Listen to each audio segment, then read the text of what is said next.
আসসালামু আলাইকুম, hello viewers, কেমন আছেন সবাই? তো আজকে আমরা একটা এই যে সিলারের কাজ করব। এটা একটা লেজারের মেশিনের সিলার মেশিন। তো এই সিলারটার গ্যাস কমে গেছে, গ্যাস কোন দিক থেকে কমছে সেক্ষেত্রে আমরা এটা দেখার জন্য এই যে এটা একটা চেম্বার, এই চেম্বার কন্ডেন্সার সবগুলো খুলে দেখলাম। অল্প একটু গ্যাস কমছে, তো অল্প একটু গ্যাস কমলে অবশ্যই চেম্বারে লিকেজটা হয় বেশিরভাগ সময়। তো সেক্ষেত্রে আমরা চেম্বারটা কন্ডেন্সারটা দেখলাম এবং দেখলাম যে এটা কয় টনের সিলার, গ্যাস কি, কারেন্ট এম্পিয়ার কত নাম্বার গ্যাস সেটা দেখে নিলাম।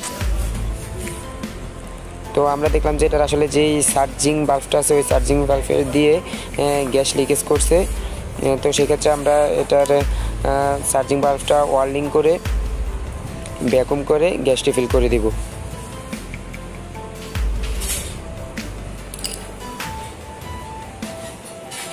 ভিডিওটা ভালো লাগলে অবশ্যই লাইক করবেন, কমেন্ট করবেন, শেয়ার করবেন।